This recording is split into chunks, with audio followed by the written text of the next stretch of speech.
In 1947, Andy Dufresne, Tim Robbins, a banker in Maine, is convicted of murdering his wife and her lover, a golf pro. Since the state of Maine has no death penalty, he is given to consecutive life sentences and sent to the notoriously harsh Shawshank prison. Andy keeps claiming his innocence, but his cold and calculating demeanor leads everyone to believe he did it. Meanwhile, Alice Boyd Redding Morgan Freeman, known as Red, is being interviewed for parole after having spent 20 years at Shawshank for murder. Despite his best efforts and behavior, Red's parole is rejected, which doesn't faze him all that much. Red is then introduced as the local smuggler who can get inmates anything they want within reason. An alarm goes off alerting all prisoners of new arrivals. Red and his friends bet on whichever new fish will have a nervous breakdown during his first night in prison. Red places a huge bet on Andy. During the first night, an overweight newly arrived inmate, nicknamed Fatus, breaks down and cries hysterically, allowing Haywood William Sadler to win the bet. However, the celebration is short-lived when the chief guard, Iron Hadley Clancy Brown, savagely beats up the fat man for not keeping quiet when he is asked to. Meanwhile, Andy remains steadfast and composed. The next morning, the inmates learn that Fat Ass died in the infirmary because the prison doctor had already left for the night. Andy inquires about the man's name only to get put down by Haywood.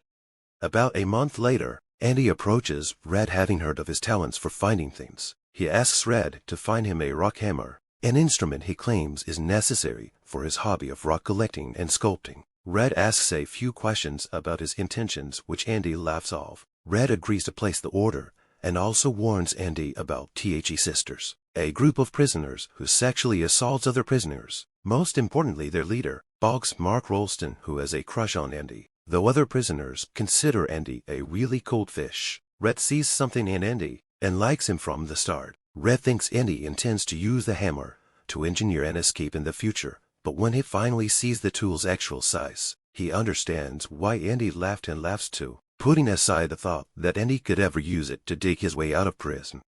During the first years of his incarceration, Andy spends most of his time working in the prison laundry or fighting off Boggs and the sisters. Though he persistently resists and fights them every time, Andy is beaten and raped on a regular basis, but keeps quiet about it.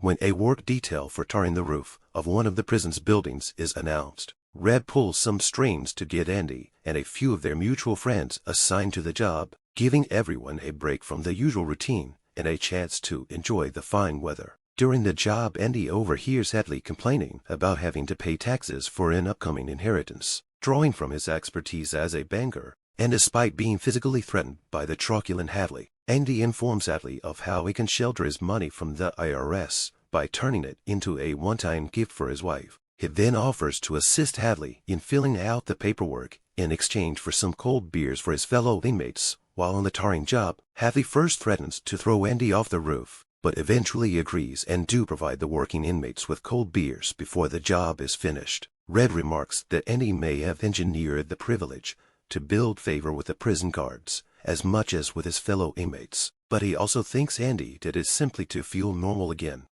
While watching a movie, Andy approaches Red with another unusual demand and asks for a large poster of the actress Rita Hayworth. Red is surprised by the demand but agrees to place the order. As he exits the theater, Andy once more encounters the sisters, although he is able to talk his way out of being raped. He is brutally beaten within an inch of his life, putting him in the infirmary for a month. Boggs spends a week in solitary for the beating. When he comes out, he finds Hadley and his men waiting in his cell. They beat him so badly that he's left unable to walk or eat solid food for the rest of his life, then is transferred to a prison hospital upstate. The sisters move on and never bother Andy again. When Andy gets out of the infirmary, he finds a bunch of rocks for him to sculpt and a giant poster of Rita Hayworth in his cell. Presents from Red and his friends.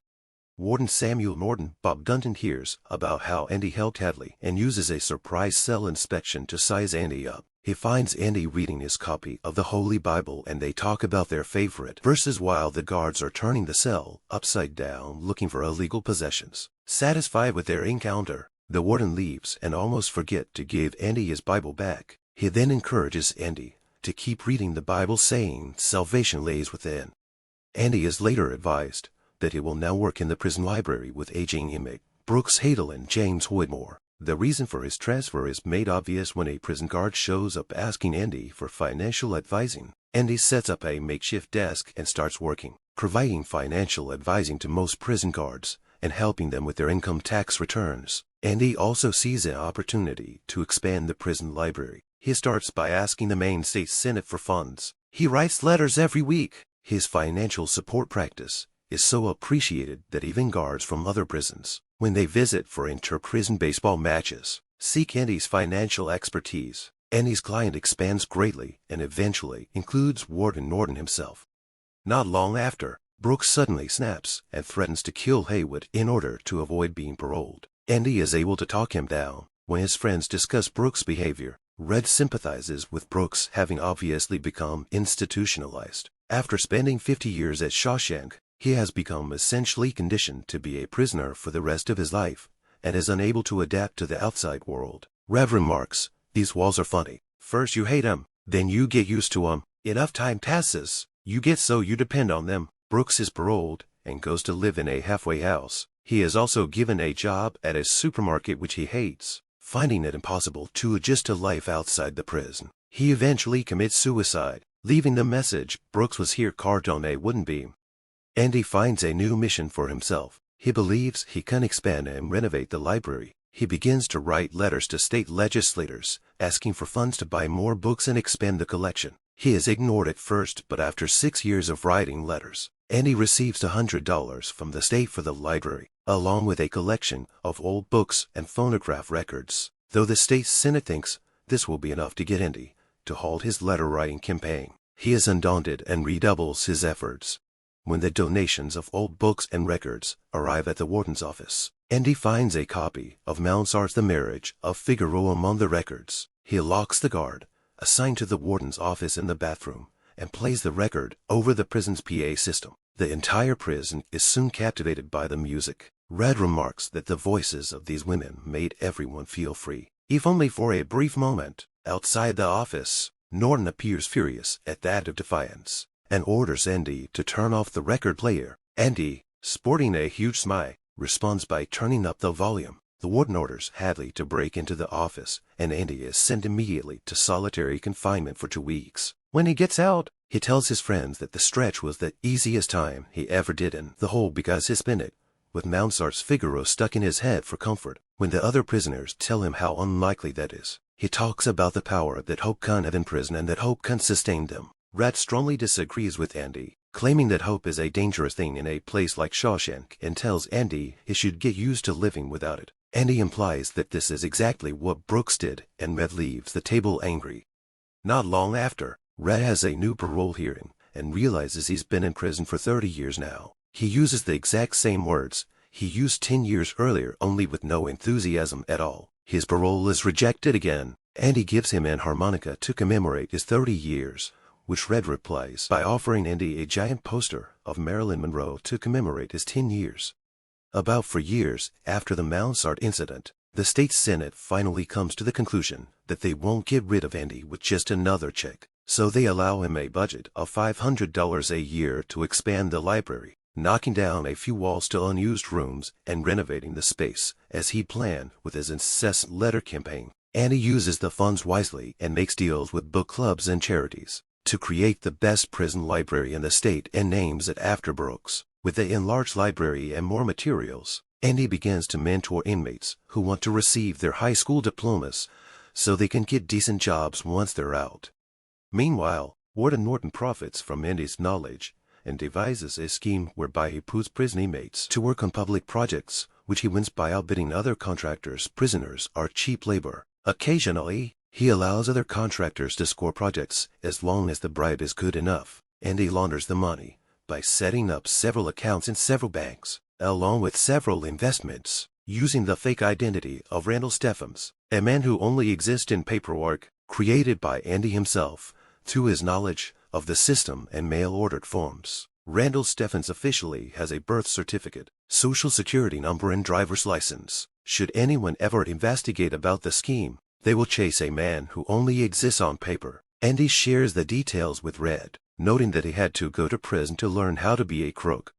In 1965, a young prisoner named Tommy Gilbellows comes to Shawshank to serve time for breaking and entering. Tommy is easygoing, charismatic, cocky, and popular among the other inmates, and is befriended by both Andy and Red. When Tommy explains that he's been going in and out of prison ever since he was 13 years old, Andy suggests that Tommy should consider another line of work besides theft, because he seems to be not so good at it. The suggestion really gets to Tommy, who is also a father to a young child, and he asks Andy to help him work on earning his high school equivalency diploma. Though Tommy is a good student, he is still frustrated when he takes the exam itself, crumpling it up and tossing it in the trash. Andy retrieves it and sends it in anyway. Tommy asks Red about Andy's case, which Red explains. Upon hearing the story, Tommy is visibly upset. He then tells Andy and Red the story of a former cellmate of his from another prison who boasted about killing a man who was a pro golfer at the country club he worked at, along with his lover. The woman's husband, a banker, had gone to prison for those murders.